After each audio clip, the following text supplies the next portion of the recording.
Sir, now is little bit okay, sir. I take tablet. But sir,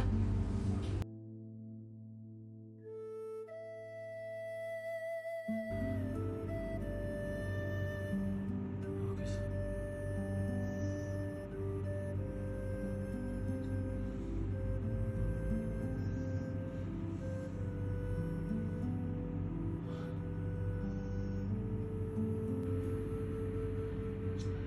അമ്മേ, ഇപ്രാവശ്യം ലീവിന് നാട്ടിലോട്ട് വരാൻ പറ്റില്ല കേട്ടോ. കമ്പനിയിൽ നിന്ന് ടെർമിനേഷൻ ലെറ്റർ വന്നു. ഇപ്പം മാനേജർ വിളിച്ചിട്ടാണ് പറഞ്ഞു, ആ 15 പേരുടെ കൂട്ടത്തിൽ എൻ്റെയും പേരുണ്ട് അത്ര. അമ്മ പറഞ്ഞത് ശരിയാ. നേരത്തിനും കാലത്തിനും ഭക്ഷണം കഴിക്കാൻ പറഞ്ഞപ്പോൾ ജോലി തിരക്കാന്ന് പറഞ്ഞിട്ട് ഞാൻ ഒഴിഞ്ഞു മാറിയില്ലേ. അത്രയും ആത്മാർത്ഥമായിട്ട് കമ്പനിക്ക് വേണ്ടി പണിയെടുത്തുകൊണ്ടാണ് അവസാനം കിട്ടിയതോ. ഇവിടെ കമ്പനിയിലൊക്കെ പണിയെടുക്കുകയല്ല വേണ്ടത്.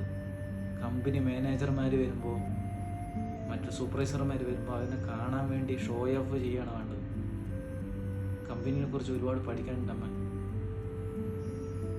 നീ എന്ത് ചെയ്യുന്ന ഓർത്തൊരു ഒരു പിടിയും കിട്ടണില്ല. ഇവിടെ ഈ യുദ്ധത്തിൻ്റെ കാലമായതുകൊണ്ട് എല്ലാവിടെയും ജോലിക്ക് ആളിനെ പിരിച്ചുവിടുക. ശരിയമ്മ.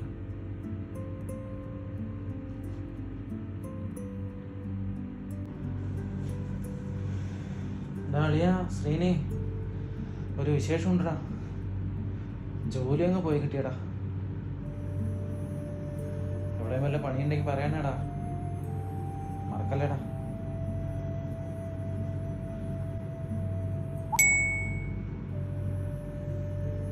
എടാ, ഞാൻ നിന്നെ അങ്ങോട്ട് വിളിക്കാതിരിക്കുമായിരുന്നു. അതെ, നമ്മുടെ കമ്പനിയിലൊരു ട്രെയിൻ നാട്ടിൽ പോയിട്ട് ഇതുവരെ തിരിച്ചു വന്നിട്ടില്ല. അപ്പം നീ ഒരു കാര്യം ചെയ്യും, എത്രയും പെട്ടെന്ന് എനിക്ക് നിൻ്റെ ബയോഡാറ്റയും കാര്യങ്ങളൊക്കെ ഡീറ്റെയിൽ ആയിട്ട് എനിക്ക് പെട്ടെന്ന് അയച്ചിടും. ഓക്കെ, മറക്കല്ലേ.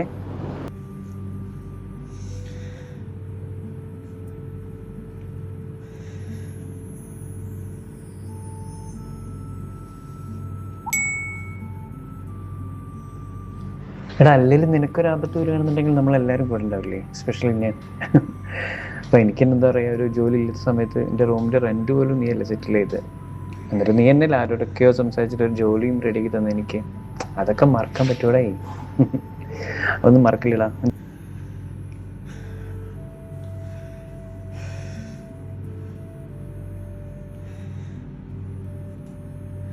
പണ്ടൊക്കെ ആരോ പറയുന്നത് കേട്ടിട്ടുണ്ട്, നമ്മളാർക്കെങ്കിലും എന്തെങ്കിലും ചെയ്യും നല്ലത് ചെയ്താൽ അത് നമ്മളിലേക്ക് തന്നെ തിരിച്ചു വരും, കറങ്ങി തിരിച്ചിട്ട്. ഇപ്പോഴാണ് ശരിക്കും അനുഭവത്തിലൂടെ അത് തിരിച്ചറിഞ്ഞത്.